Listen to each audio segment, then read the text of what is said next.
move against Grindewald. It has to be you.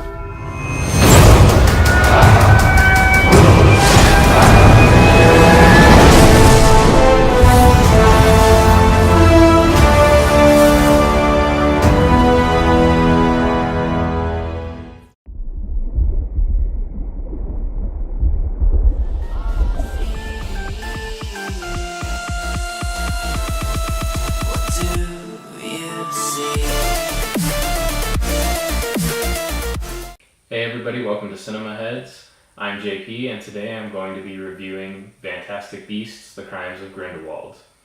Just a quick shout out to the other guys from the crew. They couldn't make it to see this movie this weekend. They are going to be checking out some of the other movies that are coming out over the Thanksgiving holiday. So make sure to check out those reviews. I know Adrian and Jonathan have one of Creed 2 coming up in a few days, so make sure you guys check that out. And hopefully we can also get to some of those other big movies that are coming out this weekend. But for today, I'm going to be discussing Fantastic Beasts: Crimes of Grindewald. This movie is, of course, a direct follow-up to Fantastic Beasts and Where to Find Them.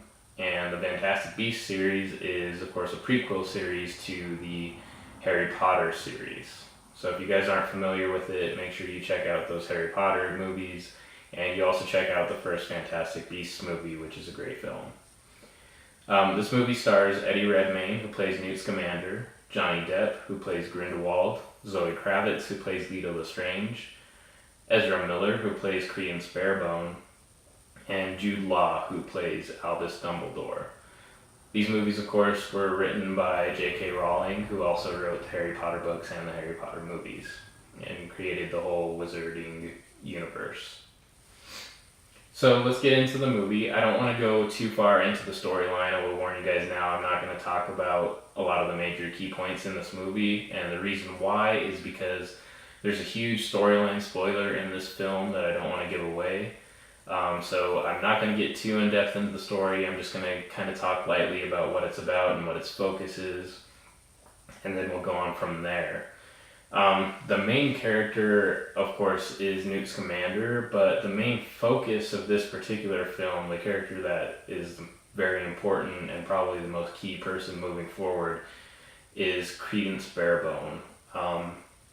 This character is kind of shrouded in mystery. Nobody knows his origin, nobody knows where he came from, nobody knows his background, and this movie is kind of all about the different characters trying to figure out who he is, where he came from, and what his importance is, because everybody knows he's an important person, but they can't quite figure out exactly why. And so this movie is all about his origin and who he is. Now, a big person that plays a part in that is Lita Lestrange. She is played by Zoe Kravitz. Zoe Kravitz does a great job with this character. And she's important because she did also play a big part in his origin and where he came from. Because it has to do with his brother and her family and their family history. So a lot of Creedence's origin comes from that, and it's about Lita and her brother play a big part in Creedence's past and origin. Grindewald, unfortunately, isn't in the movie a whole lot. It does kind of talk about how he's building a resistance and building an uprising, and it kind of shows that background. They kind of make him look very similar to Voldemort in the Harry Potter movies in this film, how he's kind of raising an army to go and fight against muggles and no-mages and stuff like that. So that part's kind of interesting, but it very much parallels the original Harry Potter movies.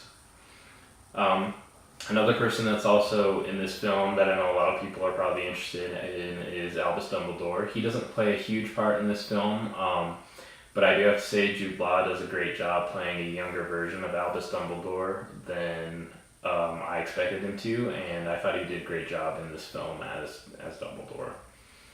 The other thing I wanted to talk about, though, is the one little complaint I had about the movie is this movie, for being called Fantastic Beasts, doesn't have a ton of beasts in it. There's a few things here and there, but they're obviously not the main focus of the film. They're just kind of thrown in here and there throughout. There's only one beast that's really interesting that plays a key part in the story. And he's the only new one that they added into this series for this movie. It wasn't a big focus like it was in the first one, where the beasts helped the storyline move along quite a bit and played a major role in the film and progressing the story. They didn't really do that in this particular film, so that's my only real complaint about this one. Overall, though, this is a great movie. I think Eddie Redmayne does a great job as Newt Scamander, and it's a big part of the reason why I personally feel like the Fantastic Beasts series is off to a great start, and I think it's better than the original Harry Potter series of movies. That's just my personal feeling. I do enjoy the Harry Potter movies quite a bit, and I am a big fan of those. My favorite one is still the fourth movie, Goblet of Fire, but this movie and Where Fantastic Beasts and Where to Find Them are both right behind them and both great films. That being said, let's get into ratings. IMDb gave this movie a 7.1 out of 10 so far. Personally, I feel it's a little bit better than that. I give it a bit more credit. I would give this an 8 out of 10 stars. I only have that one complaint about the beasts not being more involved in the film. Other than that, this movie is a great story, and it gets me excited to see the next film in the series, because I feel like Credence is going to have a huge role moving forward, Grindewald is going to have a huge role moving forward, and Newt Scamander is probably my favorite character of all of the Harry Potter films so far. So that's my feelings on the movie. I definitely think you guys should go and check it out over Thanksgiving weekend if you haven't seen it yet. I feel like it's going to be one of the better movies that comes out this weekend, so definitely make sure you guys go and see it, and it's definitely worth checking out. Alright, so from everybody at Cinema Heads, thank you guys, and I want to wish you guys all a happy Thanksgiving. You have just watched the Cinema Heads, that movie channel where they review things. If you liked it, please give us a thumbs up, share it, watch us on Instagram, Facebook, and Twitter, and always hit that subscribe button and notification button. This is Greg Stabutsky, and I'm out.